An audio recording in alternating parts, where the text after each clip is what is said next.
বাংলাদেশে যদি civil war হয় তার জন্য দায়ী থাকবে প্রথম আলো। আমার অবাক লাগে, পিনাকি ভট্টাচার্যের মতো একজন সনাতন ধর্মের লোক প্রথম আলোর বিরুদ্ধে যে বাংলাদেশে একটা জনমত তৈরি করেছে, কোন আলেমও এইভাবে বাংলাদেশে করতে পারে নাই। আর আমরা তো বহু আগ থেকে বলে আসতেছি, এই প্রথম আলো, ডেইলি স্টার, কালের কণ্ঠ, এগুলো তাদের, এগুলো ধরবেন না, কিনবেন না, বেচবেন না। মনে থাকবে মুসলমান, প্রাণ, সিজান, RFL এর পণ্যগুলো ধরবেন না, কিনবেন না, বেচবেন না, নৈতিক দায়িত্ব হিসেবে মনে থাকবে। আরেকটা মুসলিম সম্প্রদায় যাদের কথা আগেও বলেছি, ইসাই জামাত, তারা আমাদের তিনটা স্বার্থের বিরুদ্ধে কাজ করছে। তাদের মাস্টার প্ল্যান হচ্ছে খ্রিস্টান ইসাই জামাতের ও অন্যান্য খ্রিস্টান মিশনারিদের, যারা প্রচুর টাকা দিয়ে খ্রিস্টান বানাচ্ছে, তারা চাচ্ছে বাংলাদেশের পার্বত্য অঞ্চলটা আলাদা করে একটা খ্রিস্টান রাষ্ট্র বানাবে। এটা তাদের একটা মাস্টার প্ল্যান।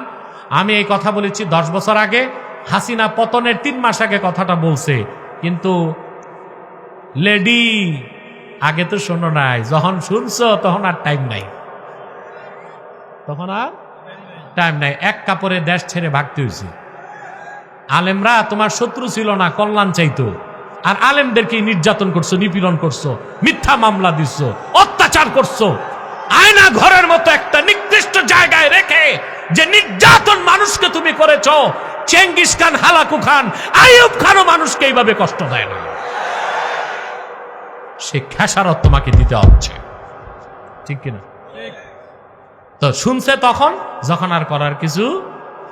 তা আপনি কি চান বাংলাদেশের স্বাধীনতা নষ্ট হোক? খ্রিস্টান মিশনারির কাজই হচ্ছে এটা, খ্রিস্টান সংখ্যা বাড়াচ্ছে।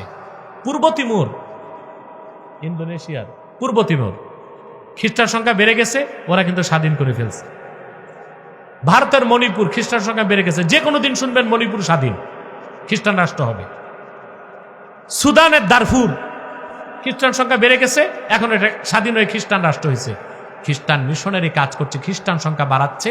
শুধু ধর্মীয় কারণে না, গ্লোবাল পলিটিক্সের মধ্যে পশ্চিমাদের একটা চক্রান্ত হচ্ছে। তারা চাচ্ছে দক্ষিণ পূর্ব এশিয়ায়, দক্ষিণ পূর্ব চীন সাগরের পাশে একটা খ্রিস্টান রাষ্ট্র হোক। এটা তাদের একটা কৌশল। আপনি কি তা হতে দিবেন?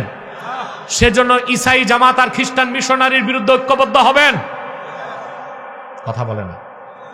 আর তাদেরকে সহযোগিতা করছে যে লামাযহাবীরা, এদেরকে আপনাদের লাগাম টেনে ধরতে হবে।